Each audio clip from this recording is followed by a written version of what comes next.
बढ़ते हुए कानपुर हिंसा से जुड़ी हुई बड़ी खबर है। बिल्डर हाजी वसी को गिरफ्तार कर लिया गया है।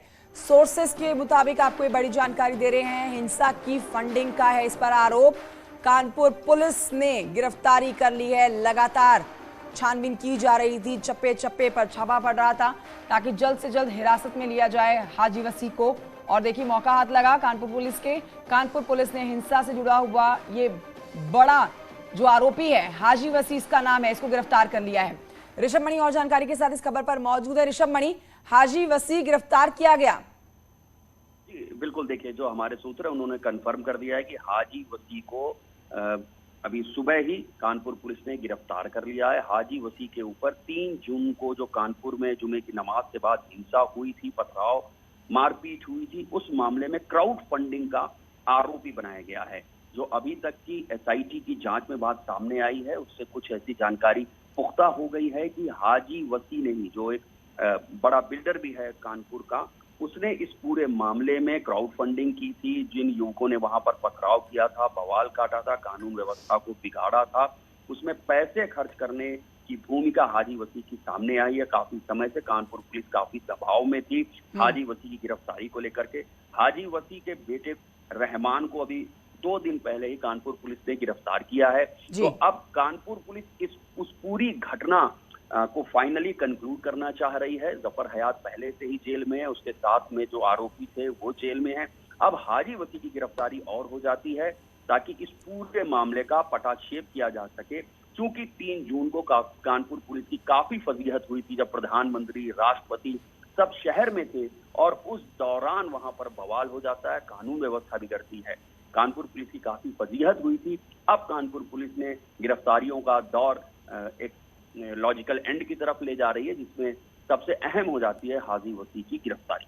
शुक्रिया आपका ऋषभ मणि त्रिपाठी जानकारी के लिए।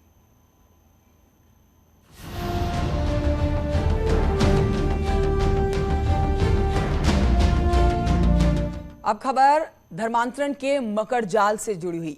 फतेहपुर में धर्मांतरण के आरोप में पुलिस ने 3 आरोपियों को गिरफ्तार किया। आरोप है कि ये तीनों हिंदू परिवारों को ईसाई धर्म में परिवर्तन करने के लिए प्रेरित किया करते थे और दबाव बना रहे थे। आखिर क्या है ये पूरा मामला, आप इस रिपोर्ट में देखिए।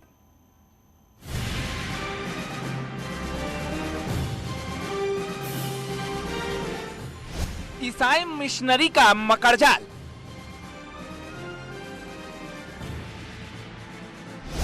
ब्रेन वॉश कर धर्मांतरण की कोशिश। ये तस्वीर फतेहपुर के खागा कोतवाली की है और लोगों की ये भीड़ सुजरही गांव में संजय पासवान नाम के व्यक्ति के घर में लगी है।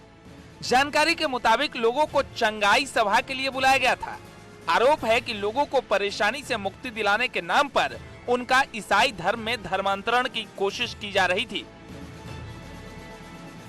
दरअसल इस मामले का खुलासा तब हुआ जब इस सभा में आए एक व्यक्ति ने इसका विरोध किया। सूचना के बाद जब पुलिस पहुंची तो आरोपी अपने ही जाल में उलझ गया। पुलिस ने धर्मांतरण और बिना अनुमति के सभा करने के आरोप में 3 लोगों को गिरफ्तार किया है। जनपद फतेहपुर थाना खागा के कस्बा खागा निवासी राहुल विश्वकर्मा द्वारा थाना खागा पर सूचना दी गई कि वह ग्राम सुजरही गया हुआ था, जहां संजय पासवान अपने घर पर बिना अनुमति के गांव के लोगों को इकट्ठा करके ईसाई धर्म का प्रचार प्रसार एवं धर्म परिवर्तन के लिए प्रोत्साहित कर रहा था। उसे भी ईसाई धर्म की पुस्तक दी गई और धर्म परिवर्तन के लिए उकसाया गया। इनकार करने पर गाली गलौज की गई। राहुल विश्वकर्मा के प्रार्थना पत्र पर थाना खागा पर संक्षिप्त धाराओं में अभियोग पंजीकृत करके अभियुक्तगण संजय पासवान, नीलवती पासवान व रामचंद्र को गिरफ्तार कर माननीय न्यायालय रवाना किया गया। अन्य आवश्यक कार्रवाई की जाएगी। दरअसल संजय पासवान नाम के शख्स ने अपने घर में सभा बुलाई थी। लोगों को ईसाई धर्म से जुड़ी किताबें बांटी गई। ईसाई धर्म के प्रचार के लिए दबाव बनाने का आरोप लगाया गया। परेशानी से मुक्ति दिलाने की बात कही गई। राहुल विश्वकर्मा नाम के युवक ने विरोध किया। धर्म नहीं बदलने पर गाली गलौज और मारपीट का आरोप लगा। जानकारी के मुताबिक संजय पासवान, रामचंद्र और नीलवती अपने घर में लोगों को बुलाकर उसका ब्रेन वॉश कर रहे थे, जहां गरीब और दलित महिलाओं को टारगेट कर बुलाया गया था। उन्हें भरोसा दिया गया था कि ईसाई धर्म में आने के बाद सभी समस्याएं दूर हो जाएंगी। बाकायदा नीलवती नाम की महिला चंगाई सभा के नाम पर महिलाओं का ब्रेन वॉश कर रही थी। दरअसल चंगाई सभा को ईसाई धर्म के लोग हीलिंग मीटिंग मानते हैं। सभा में बीमारी को ठीक करने का दावा किया जाता है और इसमें ईसा मसीह की प्रार्थना की जाती है। लेकिन कई जगहों पर इन चंगाई सभा में धर्मांतरण के आरोप लगे हैं। यही आरोप फतेहपुर में भी लगा है, जहां 3 लोगों को गिरफ्तार किया गया है। Bureau report, news 18।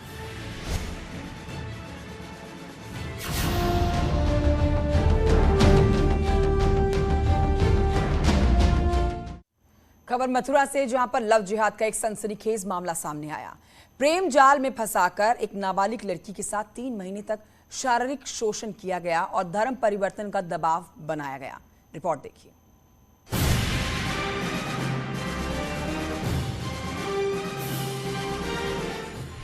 प्यार के नाम पर फरेब,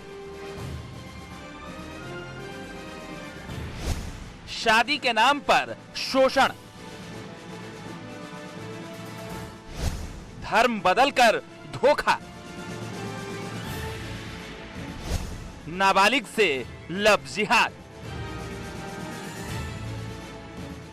लव जिहाद का ये मामला मथुरा से सामने आया है, जहां एक 15 साल की नाबालिग लड़की ने मोहसिन कुरैशी नाम के शख्स पर प्रेम जाल में फंसाकर धर्म परिवर्तन के दबाव का आरोप लगाया है। तो कितने दिन तुम उसके साथ रही?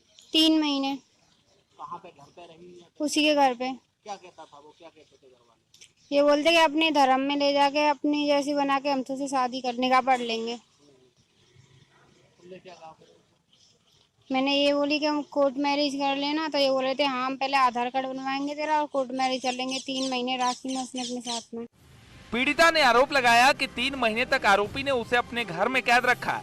जब इसकी शिकायत पुलिस से की तो पुलिस ने भी कार्रवाई के बदले उस पर ही दबाव बना दिया। हाँ, ये बोल रहे थे अगर तुम उसके खिलाफ कार्रवाई करोगी तो वो तुम्हें मरवा देगा, बहुत पैसे वाला है, रहने दो, कुछ मत करो, अब तुम आ गई अपने घर पे रहो। बोलते तुम कुछ नहीं कर पाओगे, अगर तुमने जेल भी भिजवा दिया तो वो 2-4 दिन में आ जाएगा। लड़के की विधवा मां अपनी बेटी के लिए आरोपी के घर के चक्कर लगाती रही, लेकिन उसे धमका कर भगा दिया जाता था। जब आरोपी को लगा कि पीड़िता की मां अधिकारियों के दफ्तरों के चक्कर लगा रही है, तो उसने लड़की को मथुरा से दूर कानपुर नारी निकेतन में भेज दिया। मेरी बेटी के साथ में बहुत गलत हुआ है। नाबालिग बेटी है मेरी, और एक मोमडन का लड़का बहका के ले गया था। 3 महीने उसने अपने पास में रखा। इसके साथ मानसिक शारीरिक शोषण हुआ है और मैं तभी से पुलिस थाने के चक्कर काट काट के परेशान हूँ। कोई सुनवाई नहीं हुई है मेरी, कोई इंसाफ नहीं मिल रहा है, बल्कि उल्टी धमकी और दे रहे हैं कि उसके खिलाफ कोई कार्रवाई मत करो, नहीं तो तुम मारे जाओगे। उसके पास पैसा है, सब कुछ है, तुम्हारे पास कुछ नहीं है। बेटी कैसे बरामद हुई, क्या रहा मामला पूरा? बेटी को मैं कानपुर से लेके आई थी पुलिस वालों ने, और उस लड़के की माँ ने उसे कानपुर भेज दिया था। मुझे तो कानपुर से फ़ोन आया था कि तुम्हारी लड़की यहाँ कानपुर नारी निकेतन में, तब मैं उसे लेने गई थी कानपुर से। 4 महीने बाद जब एसएसपी के संज्ञान में मामला आया तो तत्काल एफआईआर के आदेश कर दिए गए, जिसके बाद थाना जमुना पार में आरोपी मोहसिन और उसके परिजनों के खिलाफ केस दर्ज हुई। हालांकि पुलिस आरोपी के जल्द गिरफ्तारी का दावा कर रही है, लेकिन परिजनों का आरोप है कि उन्हें जान से मारने की लगातार धमकी मिल रही है। मथुरा से नितिन गौतम, न्यूज़ 18।